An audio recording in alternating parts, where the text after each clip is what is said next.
Struggling to add money to your Wise account? Watch this quick walkthrough to get your balance topped up in under 2 minutes. I will show you exactly where to click, from the home page to confirming your transfer. Let us start. So you have got your Wise account set up, but now you actually need to put some money in it. That is where people usually get stuck. They click around, not really sure which button is the right one. So let me walk you through it, step by step, just like I have done for my own accounts plenty of times. All right, start on your Wise homepage. This is the main dashboard you see when you log in. You will see your different balances there, whether it is US dollars, British pounds, euros, whatever you have got. And right there, plain as day, you will see a button that says Add. Go ahead and click that. Not the one for receiving money, not the one for sending it, just Add.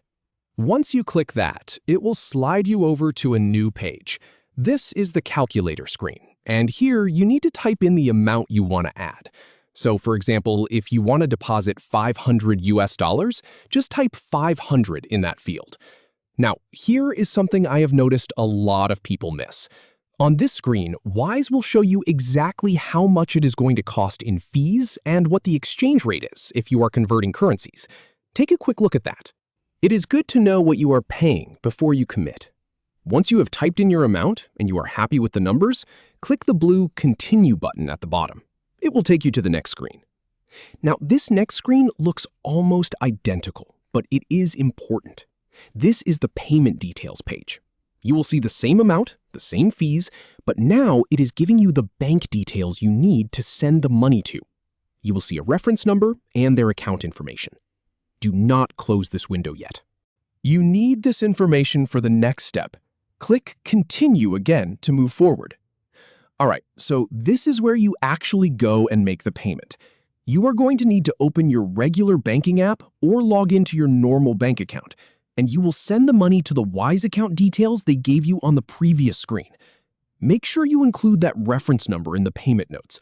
That is how Wise knows it is your money. We have done this dozens of times, and that reference number is the key to making it work smoothly. Once you have sent the money from your bank, come back to the Wise screen. You will see a button that says, I have made my bank transfer. Click that. This tells Wise to start looking for your payment. And now, you wait. This part can take a few minutes, sometimes longer depending on your bank. The screen will usually show a loading icon or say something like waiting for confirmation. Do not stress if it does not appear instantly. Wise is checking with the banking system to see if the funds have arrived. In my experience, most payments show up within a few minutes, but it can sometimes take a couple of hours. Once it is confirmed, you will see your updated balance right there on the screen. It will reflect the new amount you just added. And that is it. You are done. Now, if for some reason the money does not show up after a while, do not panic. First, double-check that you use the correct reference number. That is the most common mistake. Also, make sure the money actually left your bank account. Sometimes a bank will hold a transfer for security reasons. If everything looks correct and it has been more than a few hours, just reach out to Wise support. They're usually pretty helpful with these things. And that is how you add money to your Wise account in just a few clicks. Simple, right? Hopefully this saved you from clicking around aimlessly. If you found it helpful, give this video a thumbs up. Thanks for watching.